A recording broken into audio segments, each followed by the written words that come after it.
home to a former residential school. As part of their healing journey, Aq'am has turned their painful past into the St. Eugene mission, a golf resort and hotel that now benefits the entire community. I've come to meet Chief Joe Pierre, elected leader for the community of Aq'am. I want to see how his community is reconciling their relationship with their lands and their language. Hi there. Morning. Hi, I'm Joe Pierre. Chief Joe, it's nice to meet you. I've heard great things about you. Thank you for having me on your territory. Yeah, come on in. Nice Yeah, come on. Huh? My name is Joe Pierre. My Ktunaxa name is Aq'am, and I do have the title of Nasukin, or Chief, for the community of Aq'am. Aq'am is the Ktunaxa name for this place here. Growing up, it was called the St. Mary's Indian Reserve. And I was a Kootenai Indian back then too. And over the years, Kootenai people, we reclaimed our name for ourselves, Ktunaxa. We started referring to ourselves as Ktunaxa. If you're like looking at a map, or if you're flying overhead, you're going to notice that the Columbia River and the Kootenai River basically make an island right here in the middle of these mountains. It's the Ktunaxa Island. It's our homelands. And so we do have a very, very unique language. It's a language family onto its own. This is the portrait of the building that we're in, right? This is the St. Eugene Residential School. Right. And so now, today, the Ktunaxa Nation, we've turned it into, the St. Eugene Resort. And this place closed down as a residential school in 1970. I'm part of the first generation that didn't go to residential school. My mom, to this day, describes 20th century, especially the middle part of the 1900s, as the dark ages for Indigenous people in Canada. That was the height of the residential school. Things were being imposed upon us, right? Language was being destroyed in these places, right? So, dark ages. Yeah. So this is my mom. Oh, wow. Yeah, the little skinny legs tells me who my mom is.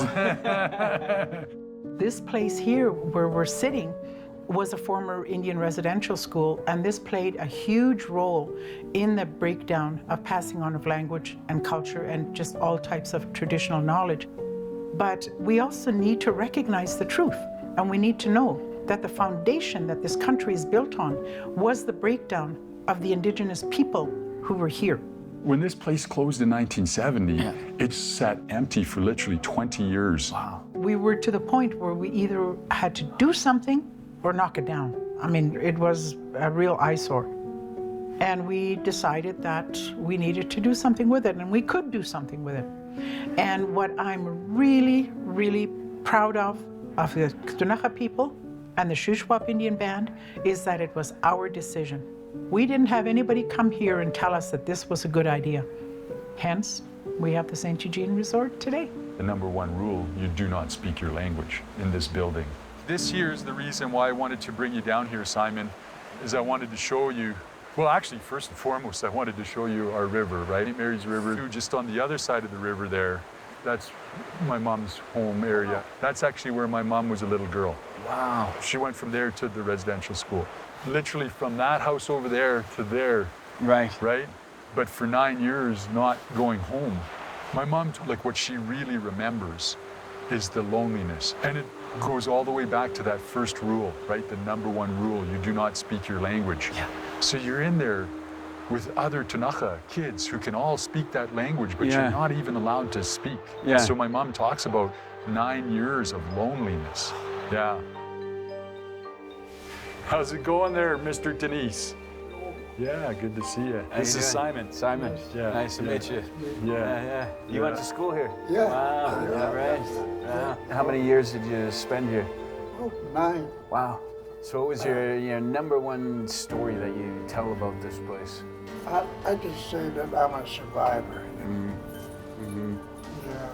I forgave everything, you know? Takes a lot to forgive.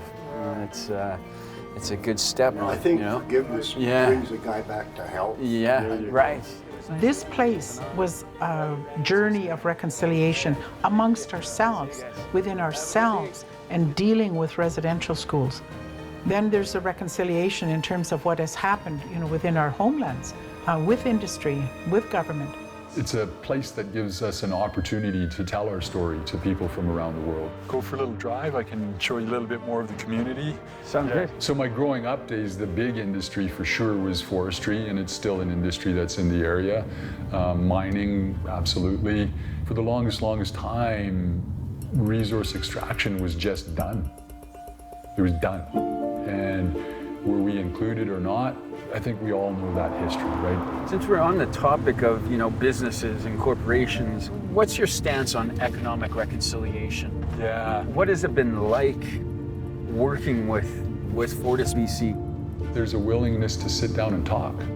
I've actually sat face to face with the CEO from Fortis. He wanted to have time with me. I wanted to have time with him. I appreciated the idea of the chief-to-chief conversation, right? That to me, I think is a little more genuine. One of my colleagues, another Natsuk and another chief from the nation, she was talking about a need in our country for reconciliation with the land. Mm-hmm. The land, through the corporations and the companies, has literally been colonized as well. If we start thinking about that, reconciliation with the land, there's a huge responsibility that exists for corporate Canada, corporate North America. It's going to be a long process for sure. Right. Anyways, we'll just step over the fence here. I want you to come to the edge here. Just watch the fence. This road, when I was a little boy, I learned that this place was referred to as Crying Hill. Crying Hill. Yeah. So the kids coming from the north, coming to the residential school, would have to travel this road here. And so as you can see, when they got to this corner here, they come around the corner, and what could they see? You can see the school. Right? Wow. They could see the school. And so this is where the crying would start. Of course, that view's changed, obviously, with all the other stuff that we've added down there and whatnot, but yeah. So Crying Hill. Yeah.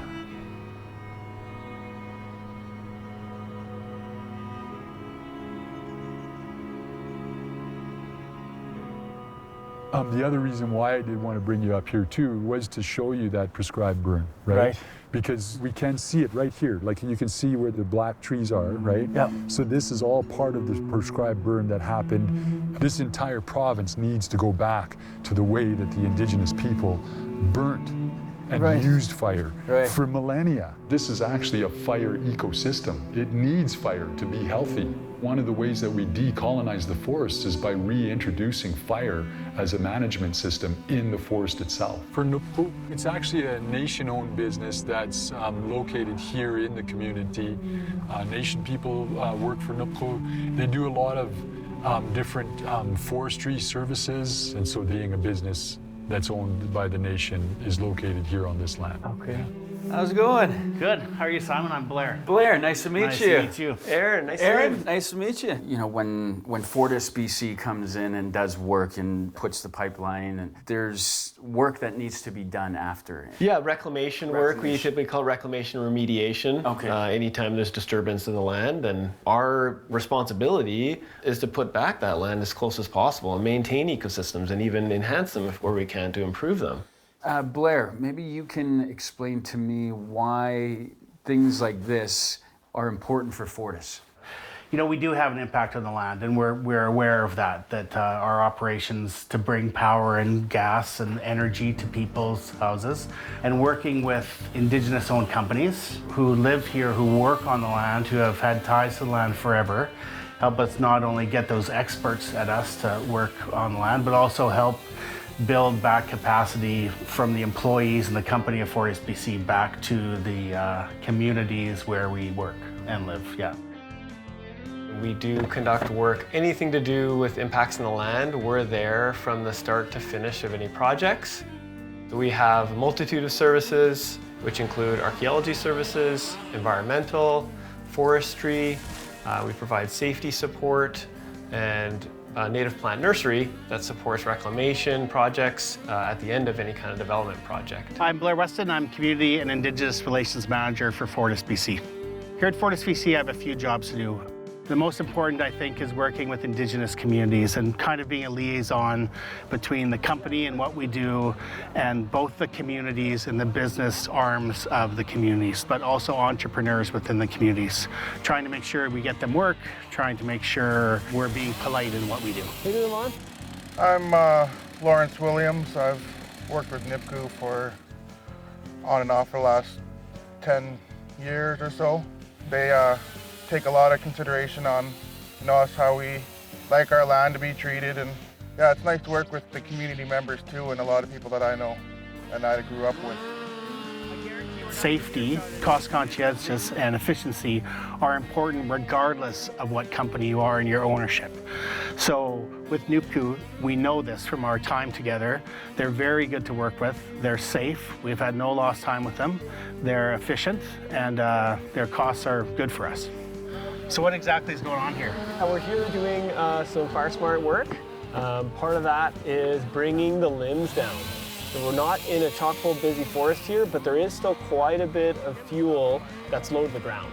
Yeah, I'm surprised that you're doing the work here. Yeah? Exactly right. You see, it's like, we're open. But the challenge is that there is a lot of risk when you have fuel really close to the ground. The fire comes through and it goes up into the canopy, and that's the dangerous part. Once it's in the canopy, the wind catches it and everything's super dry and it can travel far distances. We can still have fire on the ground as it's been done historically, but it's a way less dangerous. It doesn't pose as much risk to communities. It's easier to fight and protect the structures here. So that's a big part of the Fire Smart prescription work here. Seems like a small amount of work to get a big benefit. That's right, exactly. I like working with people very much. I like doing my job very much, and I really do think I'm doing a little bit of my part towards reconciliation. And also the people I meet, me growing in my job, become some of my best friends. Right on, yeah. When a First Nation does well, the whole region benefits. This is an example of that. The Ktunaxa are willing partners if we have a willing partner on the other side when it comes to reconciliation. This is the community of my heart. I've spent a lot of time with the Ktunaxa people as neighbors when I lived in the Cranbrook area, as friends, and as my teachers when I was doing my research as a master's student. Hey Tanya, how are you? Good, nice how to are see you? you. We are making Ktunaxa fry bread. How do you say that now? Ktunaxa. Gasuksi. Bonnie is the fry bread queen of this part of the world. Okay. It's important to bring and share love here at the Aq'am Language and Culture Center to help revitalize our Ktunaxa language. You know, some aunties hold on to their recipes near and dear to themselves. That, is a Ktunaxa way of teaching, Ktunaxa way of being, is to share. Share. And so that transfer of knowledge is so important. Mm-hmm. Relationship requires responsibility. It requires respect.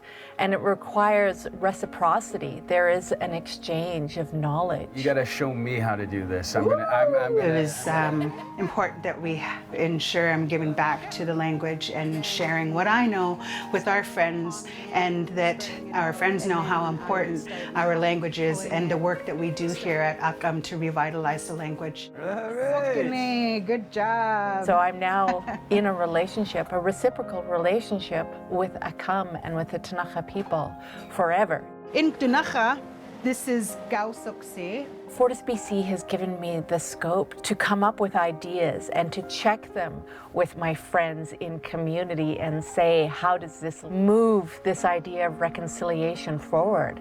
I'm really grateful for those opportunities, and I think that's one of the things that makes me so proud to work at FortisBC, is that this is a value they have and they're giving the space to do it. Storytelling is such a huge part of my life. It always has been. That I really do believe that my purpose is telling Ktunaxa story to people who have come here to our homelands, people who have come here to settle and make this their home, people who are just traveling through here, maybe will only be here for a day or two, people that have come here to do work. So I try to create those pictures in their minds. I hope I've actually done that in the last little while that we've been talking with each other.